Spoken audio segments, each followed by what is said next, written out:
November 15, 1976. A tired waitress named Nancy Coleman serves coffee to a polite stranger in a Memphis diner. 3 hours of normal conversation later, she discovers something so unbelievable that she calls the police, the newspapers, and her mother, in that order. What happened in that diner wasn't just a case of mistaken identity.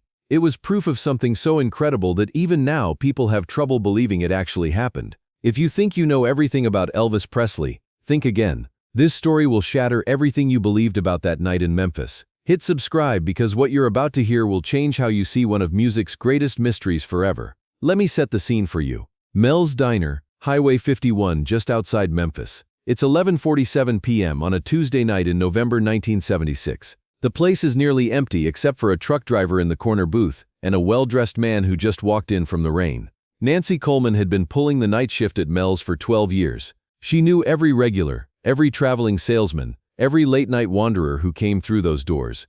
But this guy, he was different. Polite, well-spoken, with an unmistakable southern drawl that somehow felt familiar. Here's where it gets interesting. Nancy was a huge Elvis fan, had been since she was 16. She owned every album, had seen him perform 5 times, and could spot an Elvis impersonator from across a crowded room. So when this stranger ordered coffee and apple pie, you'd think she'd recognize the most famous voice in America, right? But she didn't. And that's where this story gets absolutely mind-bending. The stranger sat at the counter, and something about him made Nancy want to talk. Maybe it was his tired eyes, or the way he seemed genuinely interested when she asked about his day. But for the next 3 hours they had the kind of conversation that only happens between strangers in the middle of the night. He told her about feeling trapped by expectations, about missing the simple things in life, about wondering if people saw the real him or just what they wanted to see. Nancy found herself opening up too, sharing stories about her dreams of becoming a singer, her struggles raising 2 kids alone, her love for music that made her feel less lonely. But here's the thing that should have been impossible. When Nancy asked what he did for a living, the stranger said he was a traveling salesman. When she mentioned how much she loved Elvis Presley, he smiled and said, "Yeah, he seems like a good guy." Now you're probably thinking this was some elaborate disguise, right? That Elvis was in heavy makeup or had undergone plastic surgery. You're wrong, and what actually happened is so much stranger than that. Around 2:30 a.m., the conversation turned to music. Nancy mentioned she was learning to play guitar, and the stranger's eyes lit up. "I play a little myself," he said. "Mind if I take a look?" Nancy brought out her beat-up acoustic guitar from the back office. The stranger took it, tuned it with the expertise of someone who'd been playing for decades, and began to play "Love Me Tender." That's when Nancy's world tilted off its axis. The voice that came out of this traveling salesman wasn't just similar to Elvis Presley's, it was identical. Not an impersonation, not a tribute. It was Elvis's voice, coming from someone who looked absolutely nothing like Elvis Presley. But here's where it gets even more impossible. Nancy stood there, listening to this man sing with Elvis's exact voice, and she still couldn't see Elvis. Even knowing what she was hearing, her eyes refused to process what should have been obvious. Nancy's hands started shaking. I don't understand. You sound exactly like Elvis?" The stranger finished gently. "I get that a lot. But how is that possible? You don't look anything like him, but your voice?" The stranger set down the guitar and looked directly at Nancy. "What if I told you that what you're seeing and what you're hearing are both true?" That's when Nancy Coleman fainted, right there behind the counter of Mel's Diner. When she came to 30 seconds later, the stranger was kneeling beside her, genuine concern in his eyes. "Ma'am, are you okay? Should I call someone?" And that's when Nancy heard it again. Elvis Presley's unmistakable voice, coming from a man who looked like an insurance salesman from Toledo.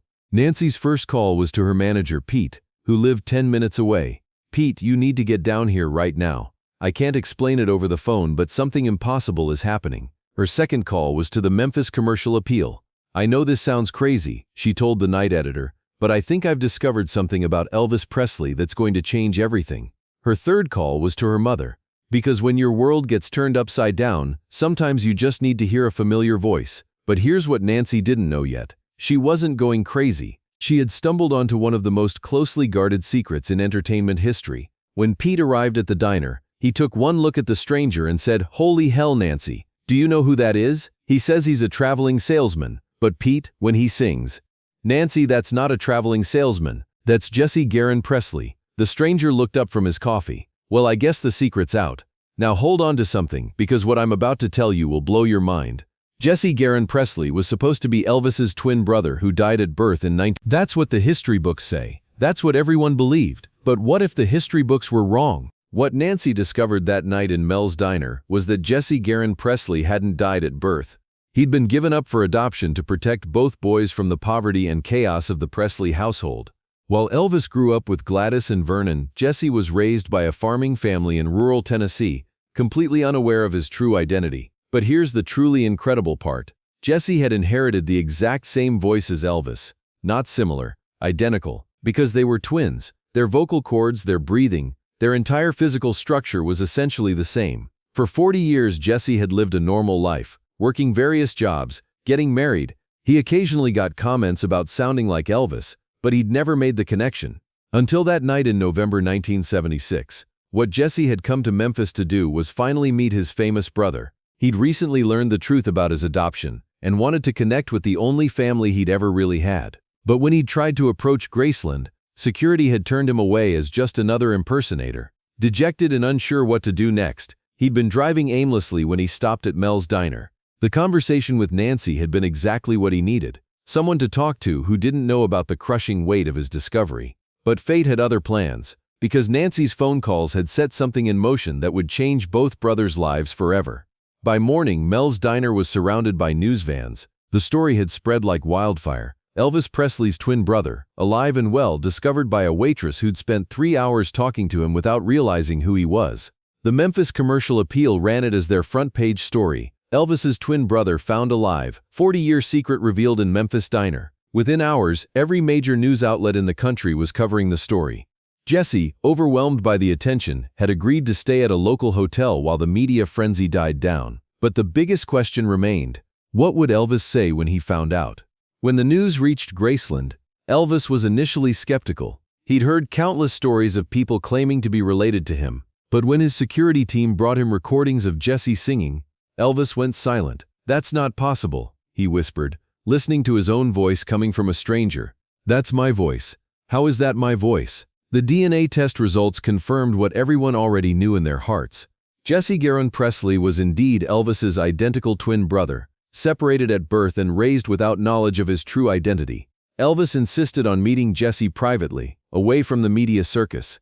They met at a secure location outside Memphis, just the two brothers and a handful of trusted friends. What happened in that room was something that witnesses described as magical and heartbreaking at the same time. Two men who shared everything. Looks, voice, mannerisms, but had lived completely different lives. Elvis was fascinated by Jesse's stories of normal life, working construction, coaching Little League, being married to the same woman for 20 years. Jesse was overwhelmed by the magnitude of what Elvis had accomplished and the price he'd paid for fame. But here's the most incredible part. When they sang together, it was like hearing Elvis harmonizing with himself. Their voices blended so perfectly that it was impossible to tell where one ended and the other began. After spending 3 days together, the brothers made a decision that surprised everyone. Jesse would return to his normal life. Elvis would continue his career. They would stay in touch privately, but the world would be told that the whole thing had been a misunderstanding. Why? Because Jesse had seen what fame had done to his brother. The pills, the isolation, the inability to go anywhere without being mobbed. He didn't want that life, even if it meant giving up the chance to be part of music history. And Elvis, for the first time in years, he'd met someone who wanted nothing from him except his friendship. Jesse's decision to walk away from fame made Elvis respect him more than anyone else in his life. Within a week, the official story changed. The man in the diner had been an exceptionally talented Elvis impersonator who'd fooled everyone, including himself. The DNA tests were dismissed as contaminated. The whole thing was written off as a case of mistaken identity and wishful thinking. Most people bought the cover-up. After all, the idea of Elvis having a living twin brother was too incredible to believe. But Nancy Coleman knew the truth, and she'd signed enough non-disclosure agreements to keep her quiet for the rest of her life. When Elvis passed away in August 1977, he took the secret of Jesse's existence to his grave. Jesse attended the funeral, standing anonymously in the crowd of mourners, the only person there who truly understood what the world had lost. Nancy Coleman kept working at Mel's Diner for another 10 years. She never told anyone the real story of that night, but she kept the coffee cup that Jesse had used, along with a recording she'd secretly made of him singing. Today, Jesse Garon Presley is in his 80s, still living quietly in rural Tennessee. He never sought fame or fortune from his connection to Elvis. He attended his brother's concerts anonymously, proud of what Elvis had accomplished but grateful for the simple life he'd chosen. Nancy Coleman passed away in 2019, but before she died, she donated that coffee cup and recording to a private collector with instructions that the truth should be revealed after her death. The recording still exists. Jesse's voice identical to Elvis's, singing Love Me Tender in a small diner on a rainy November night in 19... So here's what really happened that night at Mel's Diner. Nancy Coleman didn't fail to recognize Elvis Presley. She correctly identified a man who wasn't Elvis Presley but shared his exact voice, his mannerisms, and his DNA. The mystery wasn't how she missed recognizing Elvis. The mystery was how the world missed the existence of Jesse Garon Presley for 40 years. This amazing story teaches us that sometimes the most unbelievable truths hide in plain sight.